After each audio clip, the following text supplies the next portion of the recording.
Brought to you by TechnoSpark 20 series smartphones. I'm superhuman. कि जो 19 में परिणाम हुए थे और 24 उसके दुगने अंतर से हम लोग चुनाव जीतेंगे। अब जो बहुत लंबी दूरी है, कोई तो होगा, लंबी खाई है। अब 2 नंबर और 3 नंबर वो लोग तय कर ले कि कौन रहेंगे 2 नंबर में 3 नंबर में। हवा में बहुत लोग जीत रहे हैं, लेकिन जब 4 जून को परिणाम आएगा तो वो पाँव के नमस्कार, बिहार तक में आपका स्वागत है और मैं हूं सुजीत और हमारे साथ हैं संतोष कुशवाहा जो कि पूर्णिया से एनडीए के उम्मीदवार हैं, जेडीयू के उम्मीदवार हैं, 2 बार से चुनाव जीत रहे हैं, इस बार भी चुनाव मैदान में हैं। क्या स्थिति है इस बार संतोष जी? देखिए, जो लोगों में उत्साह है, आप देखे होंगे कि हाल में जब प्रधानमंत्री जी की सभा हुई तो जिस तरह से जनसैलाब उमड़ा और स्वस्फूर्त लोगों का जनसैलाब उमड़ा, इससे स्पष्ट है। और हम लोग क्षेत्र भ्रमण कर रहे हैं तो जनता के बीच में जो उत्साह है, तो मुझे तो लग रहा है कि जो 19 में परिणाम हुए थे और 24 उसके दुगने अंतर से हम लोग चुनाव जीतेंगे। जनता यहाँ पे पूर्णिया में जनता चुनाव लड़ रही है, जनता ने मन बना लिया है, जनता आगे है, कार्यकर्ता पीछे हैं।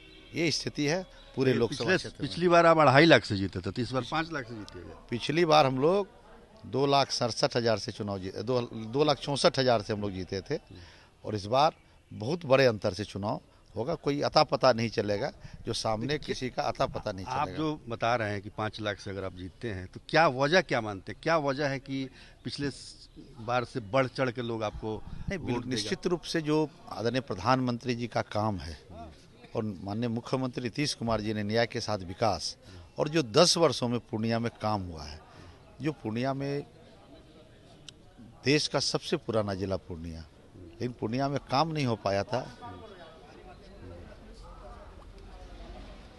देश का सबसे पुराना जिला पूर्णिया है और वहाँ पे जो मूलभूत चीज़ें थी वो नहीं हो पाया था। इस 10 वर्षों में प्रधानमंत्री जी के आशीर्वाद से और माननीय मुख्यमंत्री जी के आशीर्वाद से पूर्णिया में विश्वविद्यालय हम लोगों ने बनवाया। यहाँ के बच्चों को मधेपुरा जाना पड़ता था, शिक्षकों को मधेपुरा जाना पड़ता, ये कमिश्नरी हेडक्वार्टर है। विश्वविद्यालय हम लोगों ने बनवाया माननीय मुख्यमंत्री जी के आशीर्वाद से। आज मेडिकल कॉलेज, 500 बेड का मेडिकल कॉलेज पूर्णिया में चालू हो गया। माननीय प्रधानमंत्री जी और मुख्यमंत्री जी आज से 1-1.5 महीने पहले उसका उद्घाटन हुआ। यहाँ पे इंजीनियरिंग कॉलेज बनवाए, पासपोर्ट कार्यालय हम लोगों ने खुलवाया, एग्रीकल्चर कॉलेज खुलवाया, बिहार विद्यालय परीक्षा समिति की शाखाएं खुलवाई, मदरसा बोर्ड की शाखा खुली और पूर्वोत्तर भारत का जो पशुपालक हैं उसके पशुओं के नस्ल को सुधारने के लिए सीमेंट सेंटर जो है पूर्वोत्तर भारत का सबसे बड़ा पूर्णिया में खुला। कई काम हुए हैं रेल के क्षेत्र में भी। पूर्णिया से कोई ट्रेन नहीं थी पटना तक के लिए, अब पूर्णिया से पटना के लिए भी ट्रेन चलने लगे। तो कई काम हुए हैं और जो बचे हुए काम हैं उसको हम लोग पूरा करेंगे 2025 में। माननीय प्रधानमंत्री जी ने भी कह के गए हैं और हम लोग उस पर लगे हुए हैं। 2025 तक पूर्णिया से वायु सेवा भी बहाल हो जाएगी और रेल के क्षेत्र में जो बचे हुए काम हैं उसको भी हम लोग करेंगे।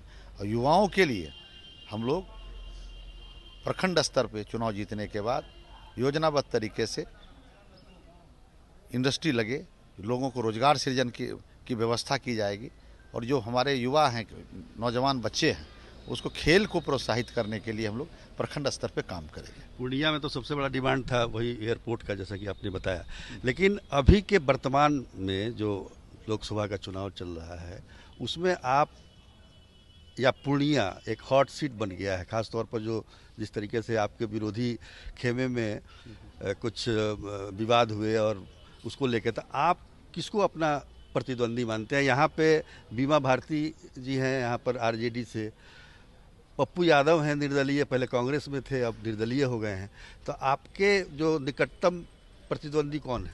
देखिए, इसको आप ऐसे कह सकते हैं हमारा कोई प्रतिद्वंदी नहीं है। अब जो बहुत लंबी दूरी है, कोई तो होगा, लंबी खाई है। अब 2 नंबर और 3 नंबर वो लोग तय कर ले कि कौन रहेंगे 2 नंबर में 3 नंबर में।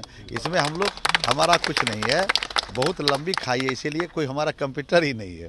पप्पू यादव तो काफी कह रहे हैं कि मतलब हम चुनाव जीतने जा रहे हैं, इस तरीके का। आप कौन क्या कह रहा, कुछ लोग तो आजकल पोर्टल का जमाना है और उस पे तो लोग जीत रहे हैं, कई लोग कहीं कहीं जीत रहे हैं चुनाव। हवा में बहुत लोग जीत रहे हैं, लेकिन जब 4 जून को परिणाम आएगा तो वो पाँव के तले की जमीन खिसक जाएगी परिणाम देख के। चलिए, तो ये थे संतोष कुशवाहा, जो कि पूरी तरह से आश्वस्त हैं कि इस बार भी जीतेंगे। 2014 में जब जेडीयू को 2 सीट मिली थी तो उसमें 1 सीट संतोष कुशवाहा का भी था। निश्चित तौर पर पूरा आत्मविश्वास से भरपूर हैं ये। अब जनता को निर्णय करना है 26 अप्रैल को वो क्या निर्णय देती है। तो आज के लिए इतना ही, तब तक के लिए नमस्कार।